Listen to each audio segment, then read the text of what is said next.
Apa cerita? Polish. Ini fulus tak ada, fulus. Fulus tak ada. Fulus tak ada. Okey. Kita main biasa sudah basuh. Itu vacuum satu kali semua. Basuh. Dalam luar. Ya. Itu saja. Ha. Lain tak nak. RM5 tak boleh. Wash vacuum 12. Vacuum pun 12 dah. Bukan vacuum. Wash sekali vacuum 12. Tak boleh kurang ke 10. Ini company punya harga. Okay. Nak pergi basuh kereta kotor molek kereta ni, nak pergi basuh, nak tengok. Kita nak tengok berapa minit bila kita basuh kereta ni dengan dia punya ada tempat basuh tu. Di hujung tu ada tempat basuh, kita basuh, nak tengok berapa minit dia boleh siap. My Ride Auto Wash. My Ride Auto. Apa cerita? Polish. Ini fulus tak ada, fulus. Fulus tak ada. Fulus tak ada. Okey. Kita main biasa sudah basuh. Itu vacuum satu kali semua. Basuh. Dalam luar. Ya. Itu saja. Lain tak nak. RM5 tak boleh. Wash vacuum 12. Vacuum pun 12 dah. Bukan vacuum.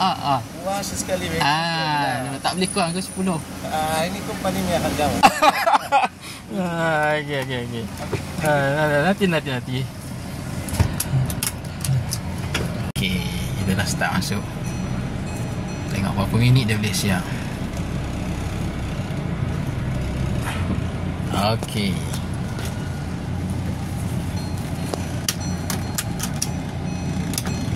Okay, kita bekerja dia sudah start. 2.33. Okay, dia punya kereta dah start masuk. 2.33 start masuk ke dalam mesin dia. Okay, kereta dah bergerak. Okay, mesin dia dah keluar air. Kita tengok berapa lama daripada start masuk sampai kereta keluar, sampai kereta vacuum lap semua siap. Nak tengok berapa minit. Jadi kita boleh agak lah dalam tempoh 1 jam ni dia boleh untung berapa biji. Mula dia keluar air dulu. Ini saya guna yang biasa punya lah. Dia keluar air. Sabun dia belum keluar lagi, hanya air saja. Mula dia basahkan kereta dengan air. Lepas tu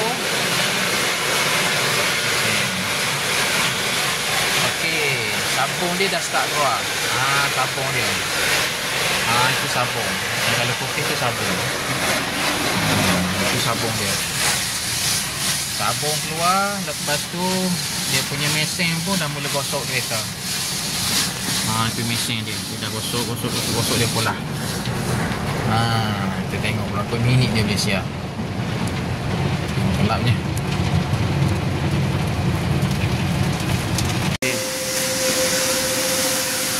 Kerja dia ada 5 orang. 5 orang untuk mengerjakan sebuah kereta. 4 lap, 1 vacuum.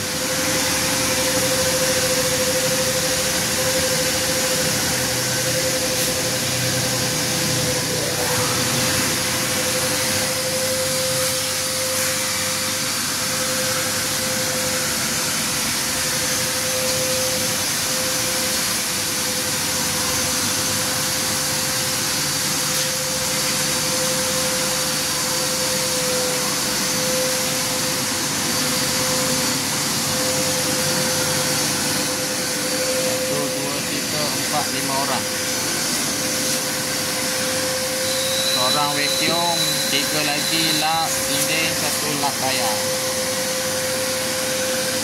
Satu cepat.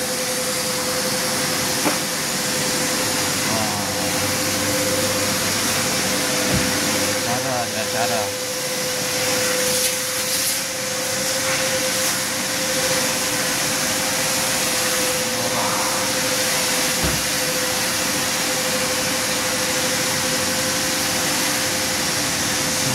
Supervisor dia pun ada. Supervisor dia vacuum kereta.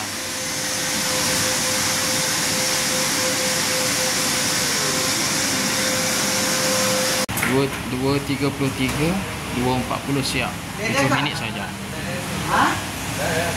7 minit sahaja boleh siap. Sangat cepat. Okey, dah siap. Kalau ikutkan daripada saya mula-mula sampai tadi bersembang dekat situ mungkin 2-3 minit. Lepas tu kereta masuk dekat dia punya tempat mesin dia tu 2.33. Siap 2.40. 7 minit saja. 7 minit ataupun lebih kurang 10 minit lah setiap sebuah kereta. So kalau sentiasa ada kereta dalam tempoh 1 jam, ada 60 minit bagi 10, mana 6 biji kereta lah. 6 biji kereta, kalau semua kereta tu minimal RM12. 6 kali 12 kali 6, RM72 1 jam. Okey lah, boleh lah bisnes ni. Bisnes car wash. Okey lah, kita pun dah nak bergerak, nak pergi tempat lain. Sehingga berjumpa lagi. Okey, beres.